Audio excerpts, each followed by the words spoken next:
হঠাৎ সামরিক শাসন জারি করে তোলপাড় সৃষ্টি করা দক্ষিণ কোরিয়ার প্রেসিডেন্ট ইয়ন সুক ইয়োল এবার কঠিন বিপদের মুখে পড়েছেন। কি হতে যাচ্ছে তার ভাগ্যে? তিনি কি গদি হারাচ্ছেন? যদি গদি হারান তাহলে তাকে কি কারাগারে ঢুকতে হবে?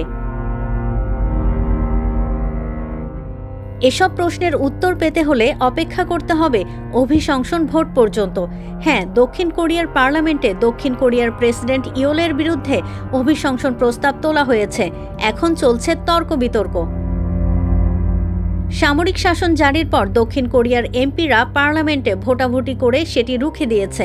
কয়েক ঘন্টার ব্যবধানে সামরিক শাসন প্রত্যাহারের ঘোষণাও দিতে বাধ্য হয়েছেন প্রেসিডেন্ট ইয়োল।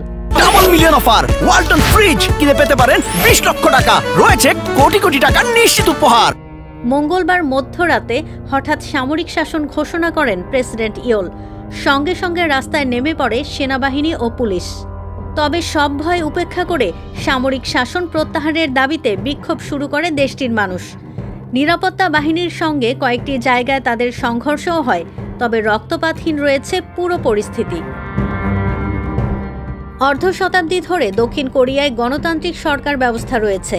সেখানে উত্তর কোরিয়ার সামরিক হস্তক্ষেপের ভয়ের কথা বলে হুট করে সামরিক শাসন জারির ঘটনা মানতে পারছে না দেশটির মানুষ। তারা এখন প্রেসিডেন্ট ইয়োলের পদত্যাগ চাইছেন। বুধবার সকাল থেকে পার্লামেন্টের সামনে জড়ো হন বহু রাজনৈতিক নেতাকর্মী ও সাধারণ মানুষ। সেখানে তাদের প্রেসিডেন্টের পদত্যাগের দাবিতে স্লোগান দিতে দেখা যায়।